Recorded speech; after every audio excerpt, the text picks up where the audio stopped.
With me today I have Barry Dixon and Peter Aspinall. Both have lived in the Heatons for many years and over that time have contributed to many local amateur dramatic productions.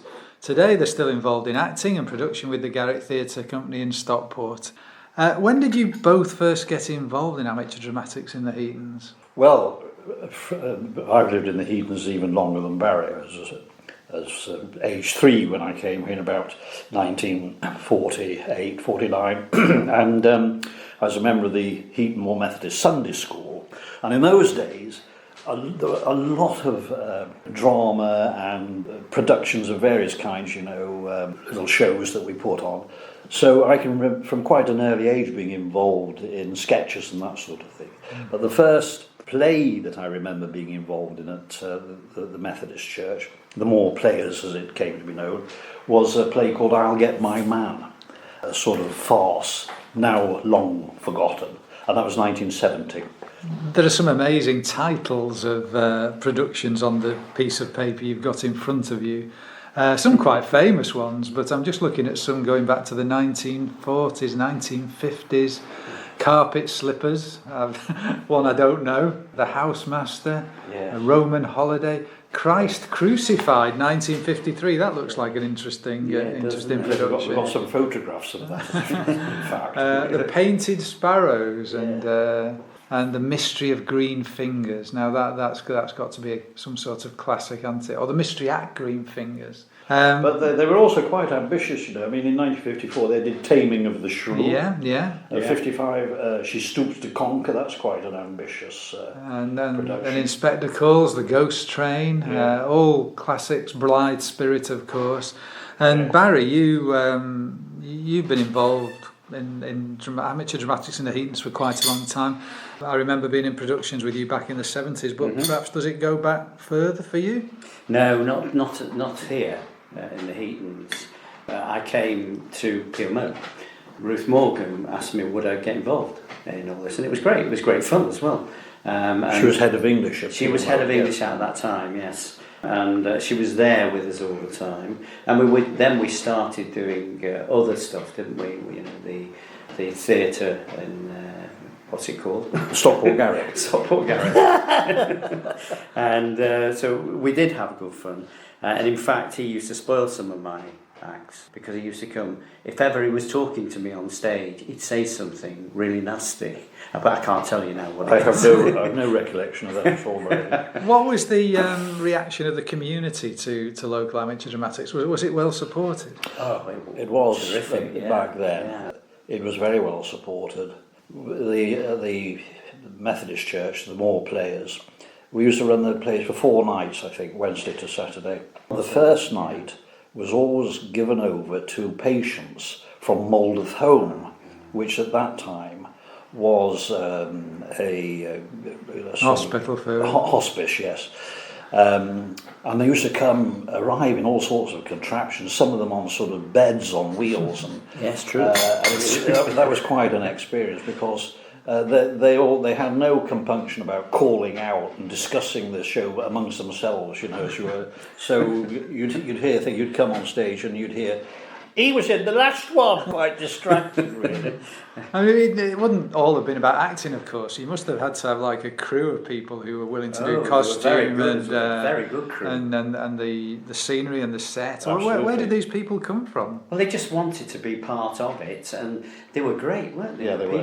There were in those days a lot more people involved in the church. You had people like Harold Horsfall. He worked for British Rail on the sort of construction side of things. And Ron Pern was gold because he worked for the BBC. He was a sound engineer with the BBC, and he did a lot for us in terms of lighting and sound. He was brilliant, and technical work generally. But I was present once, helping him, just the two of us, in the church hall, preparing for production, and he fell off a ladder, poor chap, and ruptured a tendon in his leg. Poor man was in agony. I wheeled him out of the building on, you remember those sort of tubular chairs, the stacking chairs. Yeah. Well, I could put 2 of those on one of the little trolleys that you wheeled them around on, got Ron onto it and wheeled him down the church, the Sunday school hall corridor, past another room where the Stockport Light Orchestra was rehearsing Tchaikovsky's 1812 Overture. It was quite surreal, really. And he never walked. He walked, but he never walked without a stick after that. So that was So no such bad thing memory. as health and safety insurance in those days. Very little. I mean, you're both obviously steeped in the amateur dramatic tradition, and you know, have been involved in various groups for many, many years now. As I said earlier, you were both still active with the Garrick, which I hesitate to call amateur theatre because the productions I've seen there have been highly professional. What's the appeal of being involved with an amateur dramatic group? Well, it's enjoyment as much as anything else. They find out what's going on, and certainly when it was here, it was packed. I mean, and people would say, "Oh, I couldn't get in. I couldn't get a ticket," you know, and that's funny, isn't it? Now when there's nothing there, yeah, it was. It brought people in.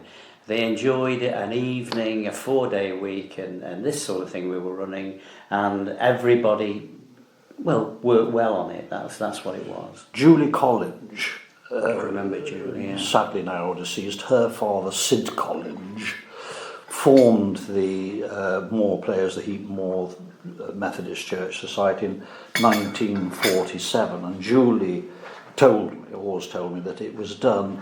A lot of societies were formed at that time to help returning troops coming back from the war to reintegrate into society, and that was part of the reason for forming the society. Yeah. The strange thing is that although amateur theatre is, I have to say, like a lot of live theatre now in a decline, there are many young people who clamour. I mean, we have a society, the Garrick Theatre, the membership of the youth theatre now is the highest it's ever been, something like 50 or 60 there. Lots and lots of youngsters keen to get involved in stage work, but not so many people who want to come and watch them. Yeah. I'm not so sure that will be the case with somewhere like the Heatons. I mean, it is. You have to look at the success of the Savoy, and you know, people I think do like getting out and about and becoming involved in things like that. They love the comedy. They love the comedies more than anything else. Yeah. Oh yes. I mean, are there any productions that you've been involved in that stick in your memory as being particularly successful? Well, the ones we were looking at earlier on was Hobson's Choice, and you were involved in that on a very big level. Peter wasn't in that. No, one, for some actually. reason I don't know why that happened, but that was the biggie in many respects. You know, everybody was coming in, but there are others like the Ghost Train, and the Ghost Train was absolutely packed. In fact, they were all packed. Yes. And strange things happened, like there was a lad there who came on and had only just been doing any acting work at all, and he was brilliant in act number 1, and he came back afterwards having a drink, and then we were going back on act number 2, but he gave us act number 3. so we were standing on stage wondering what he was doing, because we were trying to whisper to him, no, it's not that, it's not that. And then when he went back, he was almost crying because he... Which play was that, Barry? That was the Ghost Train. Oh, right. That's not the same. I remember that production because I played Sterling in. Yes, you were Sterling. Yeah. And is this the same young lad who was very, very nervous? He was very nervous. He'd never done it before. And the first night he was fine, and the second night he was so relaxed because he'd had a successful first night, and he made the mistake that a lot of beginners make. You relax too much, and he walked on stage and. He went to froze. Act 3. He went to Act 3. And suddenly, leapt into Act 3, that was it. And we were all in Act 2. That was the one. I mean, that almost leads on to my next question. We've all watched the Goes Wrong show on television, which gives a fairly stereotypical vision of the amateur nature of local theatre. I know, Barry, you particularly have some recollections of when things went comically wrong in a performance. I mean, you tell me the story of the the woman who tried to get through the door on the set the wrong way. Absolutely. Peter will know it. I remember that. I was on stage with her. A little old lady, and she was going to come in through the back way there, but in fact she couldn't get the door open. And the reason was that she was on the wrong hinges, wasn't she? Yes. But she eventually got through that door by almost smashing it through, didn't she? She just barged through. That was the love match, Barry. Yes, 1971, I think. well, actually, it was the Ghost Train again. Actually, with the old lady. I was on stage. It was a box set, as we call it, because yeah. it was 3 walls and a couple of doors. And she was to come in from the outside door. I was on stage.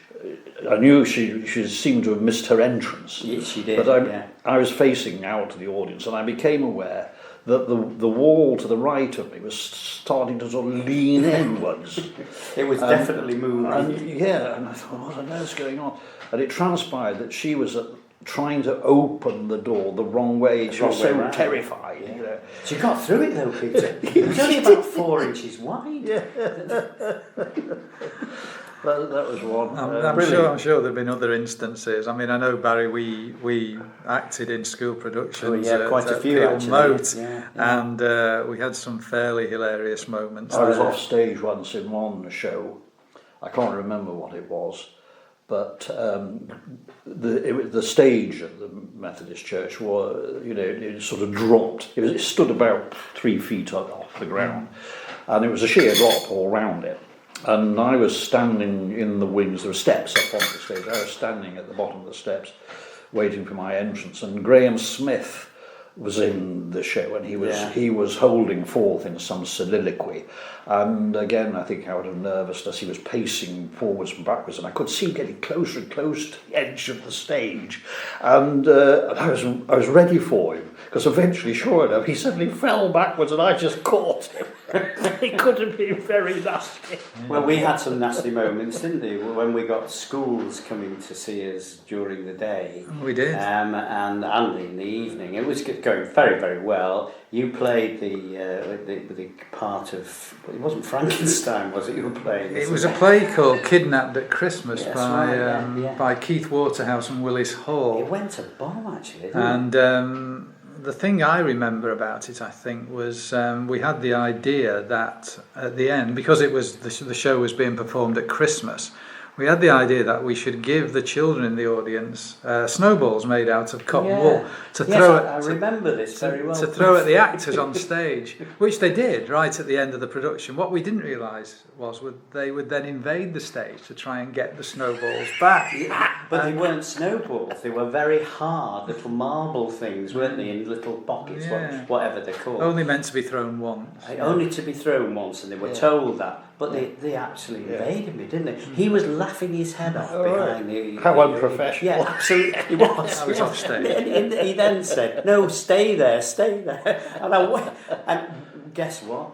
My eldest son, what did he do? He ran straight up to me and threw it in my face and hit me quite hard. Oh, an expression of and love. my wife then started laughing hysterically. Yeah, and then the thing I also remember about that was that the head of lower school was that Eileen Schofield. No, it wasn't Eileen. It was Schofield is the name, and I can't remember her first name now. But she was in the audience and watched this mayhem going on, and as you would do at a school production, she'd brought her cane with her. She did. And we had parents outside waiting for children to come out to be collected, and I think, Barry, you had to apologise to them that they were actually being kept behind to be caned as part of their Christmas treat. Yeah. Caned. Yes. Those were the days. Because they were badly behaved when they ran on. And we would say, no, put holly round it.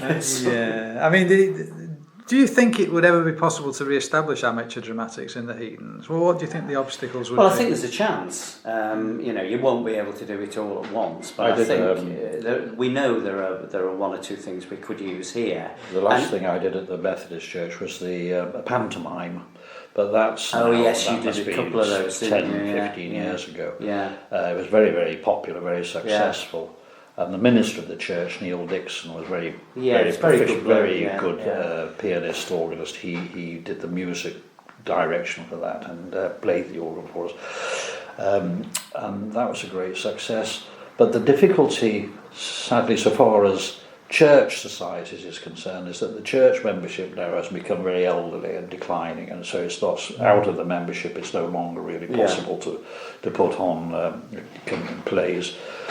The hall above the former Reform Club, where plays were put on since about 1901, that was the Heaton Moor drama society.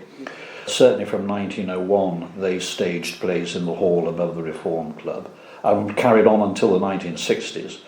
But as you will know, the Reform Club no longer exists. No. It's now a block of flats, and so the hall is gone. There aren't so many venues now.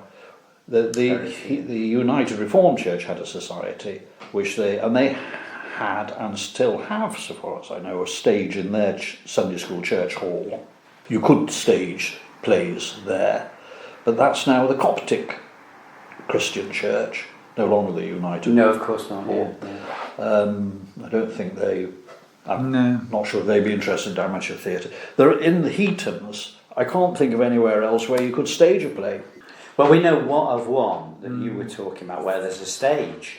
That's the one just for St John's. St John's. It's St John's, yeah. Oh, right. They have a stage there, but I didn't know there was a stage. Right. I mean, I suppose you don't always have to have a stage, do you? I mean, No, just an not open at all, space, no, really. yeah. But No. maybe that's something that will happen. And let's hope so, because it's a fascinating and valuable community asset if you can get productions going. We may have some young people listening to this podcast who are interested in amateur dramatics, and I know you're both involved at the Garrick. If they wanted to be involved in any way, shape or form, acting, production, set design or whatever, how would they go about getting into this? Well, He knows a lot to about this. contact me, first of all. The youth group leader at the Stockport Garrick Theatre is Faye Harrison. She's very good as well. She's very good indeed. Very She's been good. doing it for years now, and as I've said, the youth group has grown exponentially since she took over.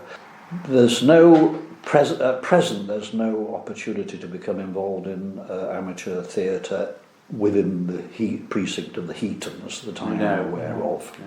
But they can contact the Garrick Theatre. The best thing to do is go online. Yeah. Because the Garrick Theatre has a website. And Faye Harrison would really like that sort of thing. She is busy. You can get Very in touch busy, through the website. That's fantastic. Thanks to both of you for talking to me today. In front of me, spread out on the table here, Peter's provided an amazing history of amateur dramatics in the Heatons. There are all sorts of documents and programmes and photographs. So I'm hoping to put that together as some sort of feature in Moor magazine in the coming months. It'll be well worth a read, and who knows, you may well spot somebody on the photographs that you're related to or you know. Yes. Thanks very much for listening today. Just before you finish, Phil, if any listeners have themselves knowledge or memorabilia or archived material relating to theatre in the Heatons, I'd be very grateful if they got in touch with you, and we could compile an even larger dossier. You can get in touch with me through Moor Mag using the contact details on the Facebook page or in the magazine.